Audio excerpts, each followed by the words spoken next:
આ દ્રશ્યો માત્ર એક ઝઘડાના નથી, પરંતુ સમાજમાં વધતા તણાવ અને અસહિષ્ણુતાનું પ્રતિબિંબ છે.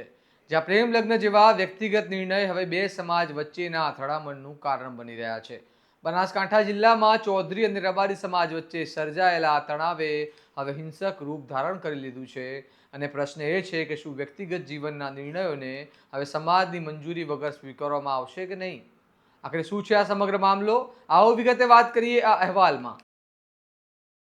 નમસ્કાર, હું છું ચિરાગ વર્ષાબેન. આપ જોઈ રહ્યા છો સ્વમાન.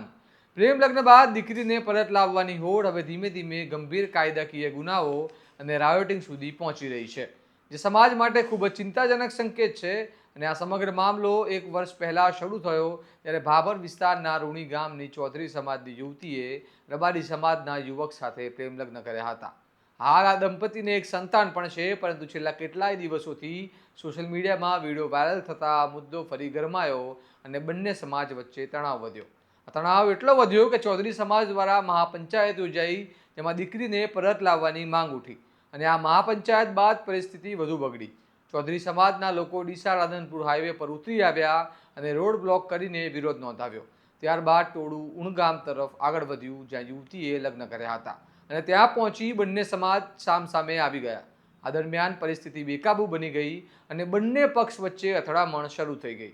કેટલાક વાહનોમાં તોડફોડ કરવામાં આવી, પથ્થરમારો થયો અને સમગ્ર વિસ્તારમાં ભયનો માહોલ સર્જાયો.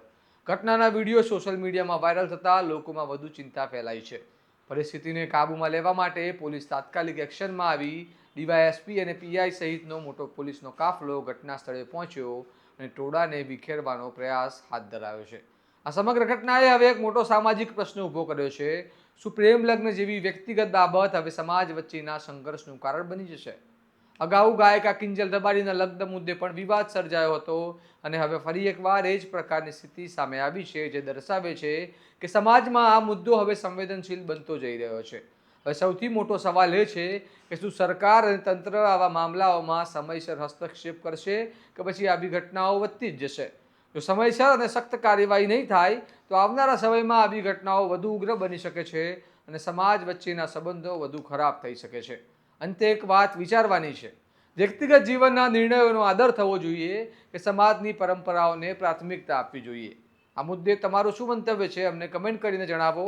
અને આવા જ વિગતવાર અને વિશ્લેષણાત્મક સમાચાર માટે સ્વમાનની ચેનલને લાઇક, શેર અને સબસ્ક્રાઇબ કરવાનું ભૂલતા નહીં. નમસ્કાર.